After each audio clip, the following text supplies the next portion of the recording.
Imaginez une maison légendaire, Graceland, où les échos du rock'n'roll résonnent encore dans les couloirs, où un roi régnait sur la musique mais aussi sur les cœurs de ceux qui l'entouraient au quotidien. Pendant plus de 40 ans, une femme discrète nommée Nancy Rook a gardé un secret précieux derrière ses grises iconiques ornées de notes de musique. Elle n'était pas une star, pas une chanteuse, juste une employée fidèle qui préparait les petits déjeuners d'Elvis Presley, disposait ses vêtements avec soin et observait des moments intimes que le monde extérieur n'a jamais vus. Elle arpentait les mêmes pièces où les rires fusaient jadis, où la musique imprégnait les murs et où un silence lourd s'est finalement installé. Avant de s'éteindre en 2022, Nancy a enfin brisé ce silence. Ce qu'elle a révélé n'était ni rumeur ni légende urbaine. C'était un témoignage authentique, un souvenir vivant qui bouleverse l'histoire officielle des dernières heures d'Elvis. Derrière les cordons de velours des visites guidées actuelles et les boutiques de souvenirs, Graceland était autrefois une demeure vivante, chaotique et imprévisible. Au centre de tout cela trônait Nancy Rook, une femme douce originaire de North Memphis, entrée dans la famille Presley par pur hasard un 9 mai fatidique. Ce jour-là, en franchissant les grilles, elle ignorait que sa vie basculerait pour toujours. Nous allons plonger dans son récit, étendu et enrichi pour une exploration profonde, de son arrivée à Graceland jusqu'à ses confessions finales. Préparez-vous à découvrir l'Elvis humain, vulnérable, à travers les yeux de celle qui l'a servi avec dévotion. Cette vidéo longue durée va déconstruire le mythe pas à pas en 10 parties détaillées, pour vous immerger totalement dans cette saga émouvante. Accrochez-vous, car ce n'est pas juste une histoire. C'est une révélation qui change tout. L'arrivée inattendue de Nancy à Graceland et ses premiers pas dans l'univers Presley. Tout commence par un hasard banal, un de ces moments où la vie bascule sans crier gare. Nous sommes en mai 1967 pour être précis, le 9 mai, et Nancy Rook, une jeune femme modeste de North Memphis, répond à une annonce d'emploi via une agence locale. Elle n'a aucune idée de ce qui l'attend. À l'époque, Elvis Presley est déjà une icône mondiale, le king du rock'n'roll, avec des hits qui font vibrer la planète entière, Heartbreak Hotel, Dog, Jealous Rock. Mais pour Nancy, c'est juste un job temporaire. Elle arrive aux grilles de Graceland, ces fameuses barrières en fer forgé décorées de notes de musique et de guitare, symbole éternel du domaine. Le cœur battant un peu plus fort, elle sonne. La porte s'ouvre et elle entre dans un monde parallèle. Elvis dort à l'étage, épuisé par une nuit de répétition ou de sortie. Nancy est accueillie par la grand-mère d'Elvis, Minnie Mae Presley, surnommée affectueusement Dodgy, une figure maternelle chaleureuse qui veille sur la maison comme une lionne. À ses côtés, tante Delta, une autre pilier de la famille, et la gouvernante en chef qui lui fait visiter les lieux. « Commencez où vous voulez », lui disent-elles avec simplicité. Nancy, habituée à la discrétion, se met au travail immédiatement. Elle dépoussière les salons ornés de meubles luxueux, met la table dans la salle à manger aux rideaux épais et aide à préparer le petit déjeuner dans la cuisine spacieuse. L'air embaume déjà le café frais et le bacon frit. Elle ignore que ce jour-là marque le début d'une aventure de plus de 40 ans. Avant la fin de l'après-midi, Vernon Presley, le père d'Elvis, un homme pragmatique et protecteur, remarque son efficacité. Son calme olympien, sa fiabilité sans faille et son respect muet contrastent avec le chaos ambiant de Graceland. Les amis d'Elvis vont et viennent, les téléphones sonnent sans arrêt, les fans hurlent parfois devant les grilles. Vernon l'approche. « Vous voulez rester à plein temps ?» Nancy accepte, stupéfaite. Ce qui n'était qu'un intérim devient un emploi à vie, un chapitre indélébile dans l'histoire du rock. Elle s'installe dans cette bulle protégée, apprenant les rouages d'une maison où le jour et la nuit s'inversent. Son rôle évolue rapidement au-delà de la simple domestique. Nancy devient la cuisinière personnelle d'Elvis, maître des fourneaux pour un homme aux habitudes alimentaires excentriques. Elvis vit à l'envers. Il se réveille souvent en fin d'après-midi, vers 16 ou 17 heures, prend son petit déjeuner à cette heure-là, dîne près de minuit après une sortie au cinéma ou une partie de racquetball. Nancy excelle dans ses plats favoris. Imaginez-la aux commandes, brouillé aux oignons et au fromage fondant, biscuits épais et moelleux sortis du four, bacon frit jusqu'à ce qu'il soit parfaitement croustillant sans une goutte de graisse résiduelle. Et les stars du menu, les sandwichs au beurre de cacahuète et à la banane, grillés à la perfection, dégoulinant de saveurs sucrées-salées, des tartes au citron meringué glacé, du pain de maïs chaud qui évoque les racines sudistes d'Elvis à Tupelo, Mississippi. Mais Elvis n'est pas un patron facile. S'il sent que Nancy essaie d'alléger un plat pour sa santé, moins de beurre, moins de bacon, il le détecte via les caméras de surveillance installées dans la cuisine. Il appelle immédiatement. « Remettez tout comme d'habitude. » Il veut ce qu'il veut. Point final. Pourtant, derrière cette exigence, une courtoisie innée. « S'il vous plaît et merci ponctue chaque demande. » Nancy le dira plus tard dans ses mémoires. Il avait reçu une bonne éducation sudiste. Il traitait tout le monde avec gentillesse, malgré la pression énorme qu'il subissait. Des stars aux employés, Elvis reste poli, reconnaissant. Le rythme de Graceland est unique, un tourbillon incessant. Les fans campent dehors jour et nuit, espérant un aperçu du King. Amis, cousins, gardes du corps, la fameuse mafia de Memphis, entrent et sortent à toute heure. Des limousines noires garées dans l'allée, des rires qui fusent du salon Jungle Room avec ses meubles exotiques et ses fontaines intérieures. Nancy navigue dans ce chaos avec sérénité. Elle voit l'Elvis privé, en pyjama de soie, déambulant pensif dans les couloirs ou chantant du gospel spontanément dans la cuisine. Il invite souvent Minnie Mae et Nancy à chanter avec lui des hymnes comme How Great You Are ou Peace in the Valley. Ces moments révèlent l'âme d'Elvis, pas le performeur charismatique sur scène, mais un homme en quête de paix spirituelle dans sa forteresse. Pour approfondir, pensons au contexte historique. En 1967, Elvis sort d'une période creuse à Hollywood, avec des films médiocres qui diluent son aura rock. Il prépare son comeback avec le 68 Comeback Spécial, un télévisé légendaire qui le remettra sur le trône.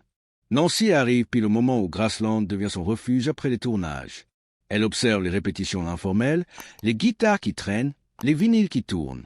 Elle prépare des encas pour les sessions nocturnes, où Elvis teste de nouvelles chansons. Anecdote révélatrice. Un soir, Elvis descend affamé après une partie de billard. Nancy lui sert un festin improvisé.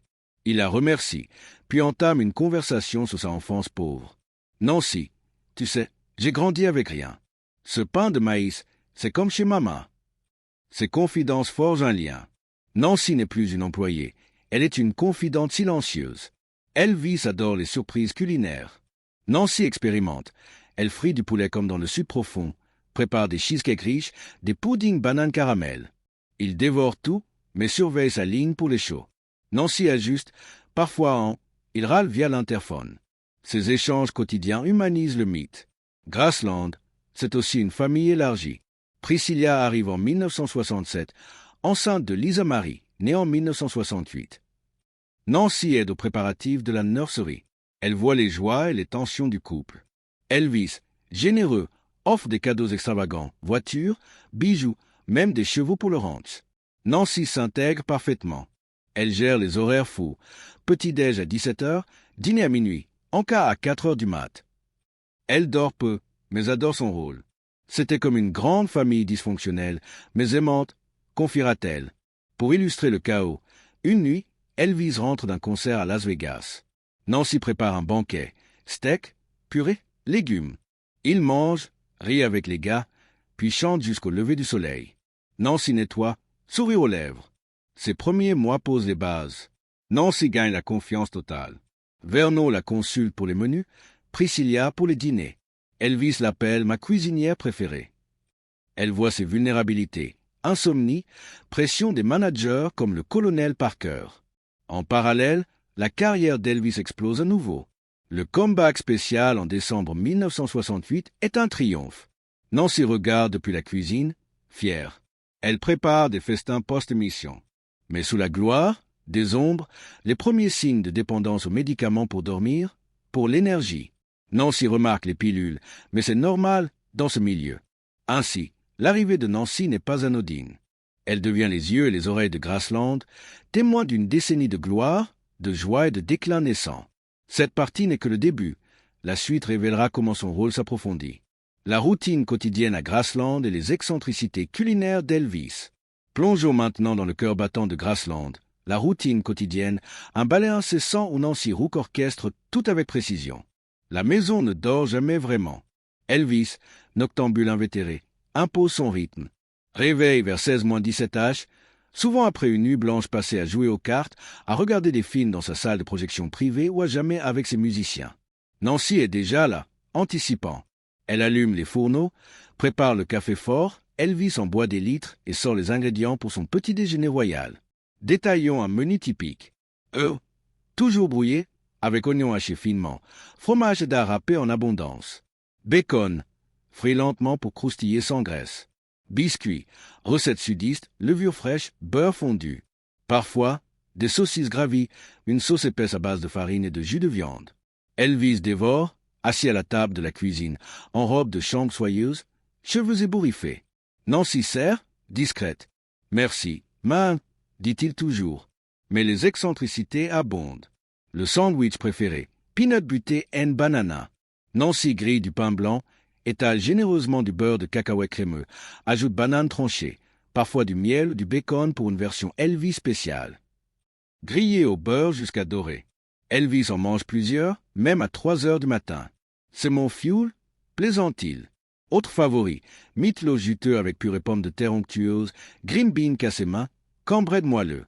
Dessert, foulaise gauloise, un pain entier vidé, rempli de beurre de cacahuète, confiture raisin, bacon frit, une calorie bombe. Nancy le prépare pour les virées nocturnes. Elvis est pointilleux. Caméra kitchen, il surveille depuis sa chambre. 6 portions réduites, appel immédiat. Nancy, remets le bacon. Elle obéit, amusée. Pourtant, courtoisie intacte. Routine élargie. Après petit-déj, Elvis monte s'habiller. Nancy dispose vêtements. Jumpsuit scintillant pour chaud, tenue casuale pour maison. Puis, activité, raquette-balle dans le cours privé, équitation, karaté avec garde. Nuit, dîner minuit. Steak grillé, salade, rare, plus dessert. Nancy adapte aux humeurs. Si Elvis déprimé post-film mauvais, comfort food, fried chicken, mac and cheese. Contexte 1968 à 1970, Elvis en Vegas Residency. Nancy prépare valise culinaire, snack pour route. Elle voyage parfois, cuisine backstage. Anecdote, une nuit, Elvis commande 20 sandwichs pour la mafia. Nancy frit toute nuit.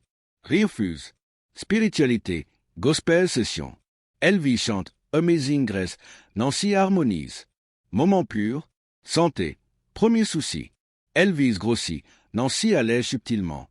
Il râle, mais apprécie soin. Famille, Lisa marie bébé. Nancy prépare purée, aide Priscilla. Chaos, fête. Nancy gère buffet pour 50 personnes. Ainsi, routine et pilier. Nancy, gardienne du foyer, voit Elvis vulnérable, insomnie, pilule. Cette partie montre l'intimité. Suite explora l'été 1977. Les moments intimes et spirituels partagés dans la cuisine de Graceland. La cuisine de Graceland n'est pas qu'un lieu de repas.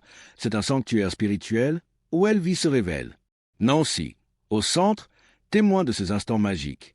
Elvis adore le gospel, racine de son âme. Souvent, tard nuit, il descend, s'assoit au comptoir, commence à chanter. Take my hand, Pursue l'or résonne, voix profonde émouvante.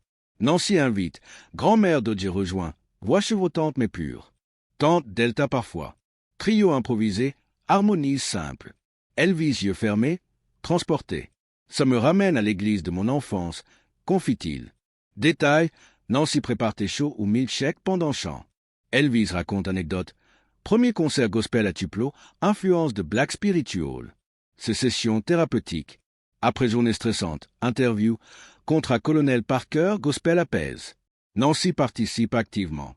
Voix douce, connaît hymne par cœur. Elvis complimente. Tu chantes comme un ange, Nancy. Évolution. Années 70, gospel plus fréquent. Elvis en crise spirituelle, lit Bible, livres ésotériques. Cuisine devient confessionnal. Anecdote. Noël 1970, Elvis organise Gospel Night. Nancy cuisine jambon glacé, invité chanteur. Lisa Marie, toddler, tape-main. Intimité élargie, Elvis parle peur. La gloire est lourde, Nancy. Parfois, je veux juste être Vernon Junior, point. Elle écoute, conseille peu, présence réconfortante. Cuisine décor, années 70, Yellowton, appareil moderne. Nancy maintient impeccable. Liens familiaux. Priscilla partie 1973, Elvis déprimé. Gospel intensifie. Nancy confort, food plus chant. Spirituel vs showbiz, contraste. Scène, flashy j'appuie. Cuisine, pyjama, vulnérable. Nancy rôle maternel. Elvis appelle Maman Nancy plaisantant.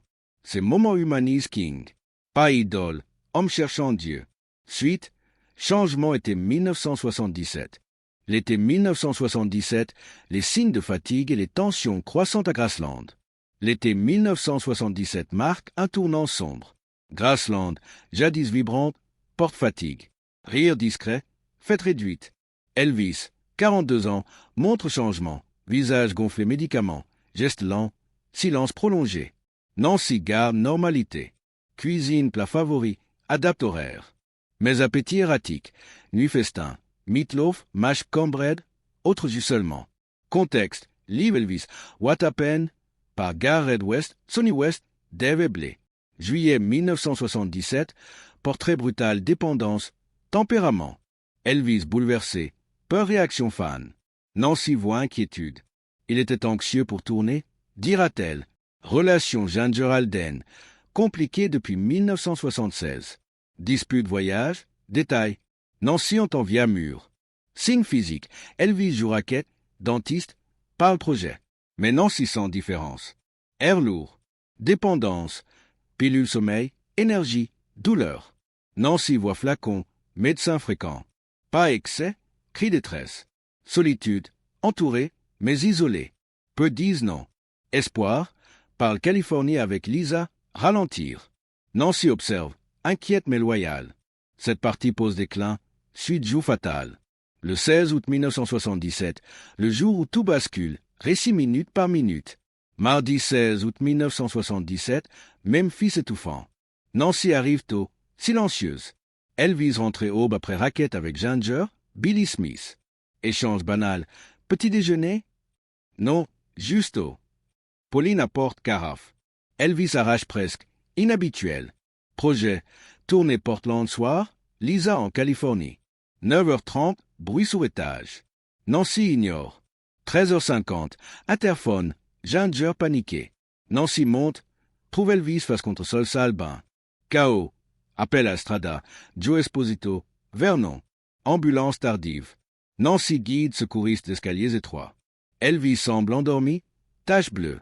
Partie. Détails sensoriels. Silence post-sirène. Odeur médicament. Nancy figée. Perte personnelle. Ce jour divise histoire. Le chaos immédiat après la découverte et les premiers silences. Ambulance partie. Grassland tourbillon. Journaliste dehors. Sirène. Nancy mécanique. Aide ordre. Vernon sanglot. Nancy cuisine. S'assoit table souvenir. Rumeur pilule. Cœur. Nancy tait. Jour suivant. Funérailles. Fan en deuil. Nancy travaille. Transforme maison musée. Accès étage privé. Nettoie mensuel. Poussière. Salle bain figé. Frisson. Anecdote. Porte claque seule. C'est lui. Silence loyauté. Autre vent d'histoire. Nancy non. Suite. Livre. Confession.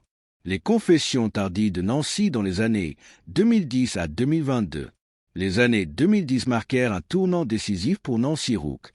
À plus de 80 ans, elle vivait une retraite paisible à Memphis, loin des projecteurs, dans une petite maison modeste entourée de photos de famille et de souvenirs de Grassland. Sa santé déclinait, arthrite, problèmes cardiaques, fatigue chronique, mais son esprit restait vif. Et avec l'âge vint une urgence tranquille, une envie de déposer le fardeau qu'elle portait depuis 1977. Il est temps de tout dire, confia-t-elle à une amie proche en 2018, lors d'une conversation enregistrée à son insu. Ces mots simples résonnèrent comme un glas. Nancy n'a jamais été une sensationnaliste.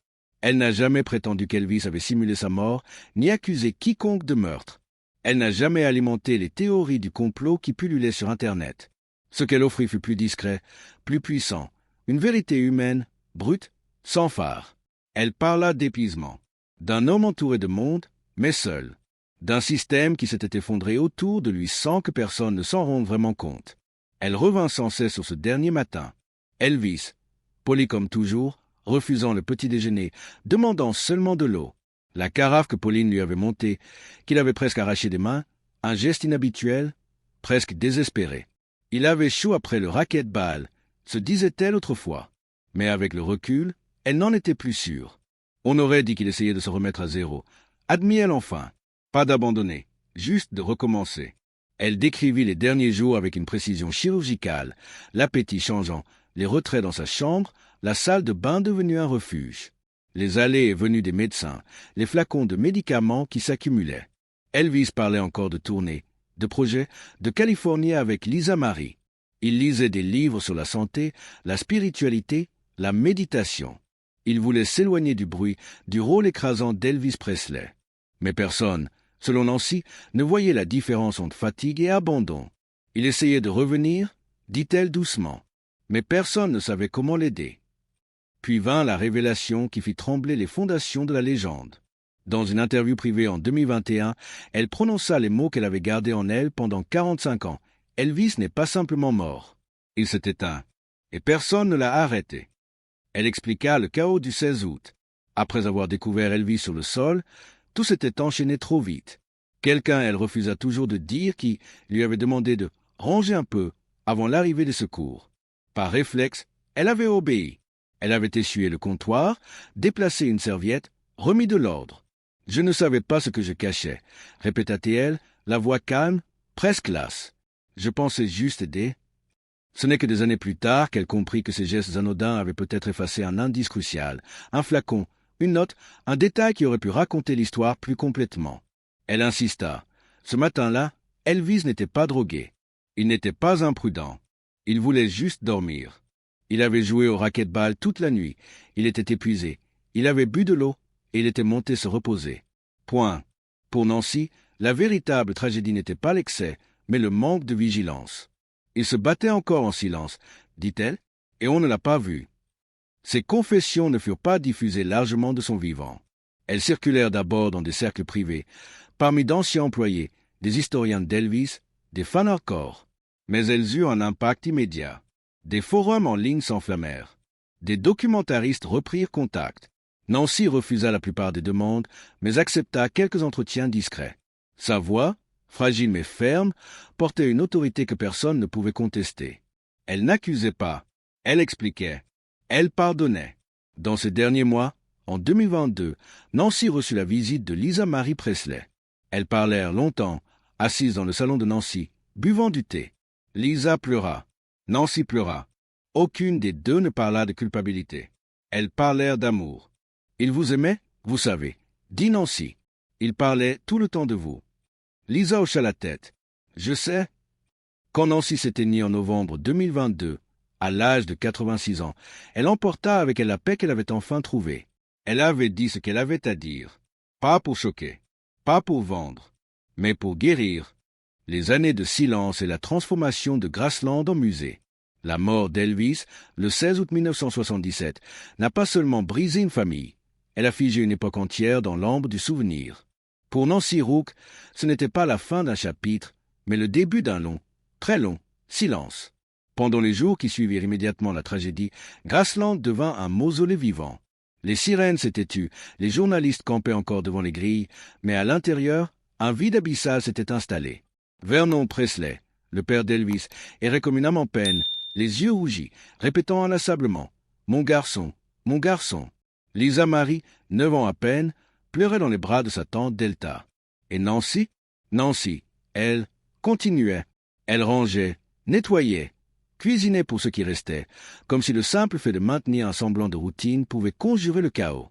Elle prépara des plats réconfortants, du poulet frit, de la purée de pommes de terre, du pain de maïs, les mêmes recettes qui avaient autrefois fait sourire Elvis. Mais cette fois, personne n'avait faim. Dans les semaines qui suivirent, les rumeurs explosèrent. Les tabloïds parlaient de crise cardiaque, d'overdose, de complot.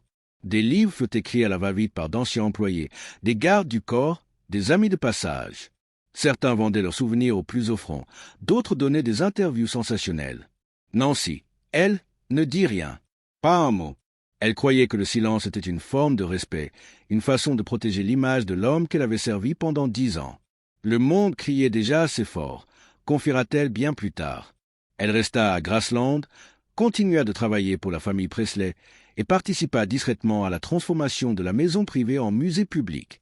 Quand les portes s'ouvrirent aux touristes en 1982, Nancy était là, en coulisses. Elle formait le personnel, expliquait comment disposer les assiettes dans la salle à manger, comment plier les serviettes comme Elvis les aimait. Les visiteurs parcouraient le salon Jungle Room, la salle des trophées, la piscine, mais l'étage supérieur, les appartements privés d'Elvis, restaient strictement interdits. Seuls quelques employés de confiance y avaient accès, et Nancy en faisait partie. 1 ou 2 fois par mois, elle montait là-haut avec un chiffon et un seau. Pas pour nettoyer vraiment, la poussière était minutieusement contrôlée, mais pour éviter que le temps ne s'installe trop profondément. La chambre d'Elvis était exactement comme il l'avait laissée, le lit king size avec sa tête de lit en cuir, les rideaux épais qui bloquaient la lumière du jour, les bibelots sur la commode. La salle de bain, surtout, était un lieu sacré et maudit. Le carrelage blanc, Le miroir ovale, le comptoir où traînaient encore des flacons de médicaments vides, tout était figé dans le temps. Chaque fois que Nancy entrait, un frisson la traversait. Pas de froid, mais de mémoire. Elle astiquait la robinetterie, lissait les serviettes, remettait en place les objets avec une précision presque rituelle. Une fois, elle raconta à une amie proche. « J'ai entendu une porte claquer à l'étage. Il n'y avait personne. C'était lui. Il est toujours là. » Elle n'en parlait pas comme d'un fantôme effrayant, mais comme d'une présence apaisante, un gardien silencieux de son propre royaume. Ce silence, Nancy le porta comme un manteau pendant des décennies. Elle refusa toutes les interviews, ignora les appels des producteurs de télévision. Elle voyait les autres profiter de leur lien avec Elvis, livres, documentaires, émissions spéciales, et elle restait dans l'ombre. Pourquoi? Parce que Graceland était devenu sa maison, et Elvis, une part de son identité. Elle continua de travailler pour la famille jusqu'en 1993, prenant soin de Dodger, Minnie Mae, jusqu'à sa mort en 1980, puis de Tante Delta et même de Priscilla quand elle passait. Elle cuisinait pour les réunions familiales, organisait les dîners de Noël, maintenait les traditions. Quand on lui demanda un jour pourquoi elle restait, elle répondit simplement « Parce que c'était encore chez moi ». Mais le silence n'était pas gratuit. Il pesait. Chaque nuit, Nancy repensait à ce matin d'août 1977. Avait-elle bien fait de ranger la salle de bain avant l'arrivée des secours? Avait-elle effacé quelque chose d'important? Elle n'accusait personne, ni les gardes, ni les médecins, ni Ginger, mais la question la rongeait. Elle avait agi par réflexe, par loyauté, par habitude. « Je ne savais pas ce que je cachais », dira-t-elle plus tard. « J'ai simplement fait ce qu'on m'a dit. » Ce n'était pas de la culpabilité bruyante, mais une érosion lente, comme une pierre usée par l'eau. Pourtant, dans les années 1990, quelque chose changea. Nancy commença à écrire. Pas pour la gloire, pas pour l'argent, mais pour la clarté. Son premier livre, Inside Graceland, Elvis's Maid Remember, parut discrètement. Ce n'était pas un pamphlet scandaleux. C'était un recueil tendre, presque poétique, de souvenirs. Les plats préférés d'Elvis, ses blagues dans la cuisine, les nuits de gospel, les merci sincères. Les fans adorèrent. Pour la première fois, ils voyaient Elvis à travers les yeux de quelqu'un qu'il avait connu sans filtre. Mais même dans ce livre, Nancy garda une partie de la vérité enfouie. Certaines choses, confia-t-elle à une amie, le monde n'est pas encore prêt à les entendre. Le musée Graceland, lui, prospérait. Des millions de visiteurs par an. Des quarts entiers de fans du Japon, d'Europe, d'Australie. Nancy les observait parfois depuis la cuisine des employés, un sourire triste aux lèvres. Elle savait que derrière les cordons de velours, la vérité était plus nuancée que le spectacle. Elle savait que la salle de bain de l'étage n'était pas juste une pièce dans un circuit touristique. C'était un lieu de passage, un seuil entre la vie et la légende. Ainsi, pendant plus de 30 ans, Nancy incarna le silence. Elle protégea la mémoire d'Elvis, mais au prix de sa propre paix intérieure. Ce n'est que dans les années 2010, alors que sa santé déclinait, qu'elle commença à parler. Le temps avait adouci les angles et le poids du secret devenait trop lourd. La suite de son histoire allait enfin briser ce silence. Nancy Rook, gardienne secret, offre visio authentique Elvis, en battant, éteint trop tôt. Son témoignage enrichit mythe, rappelle compassion. Graceland vit, écho persiste. Merci, écoute. Partagez pensée, likez, abonnez pour plus deep dive. À bientôt.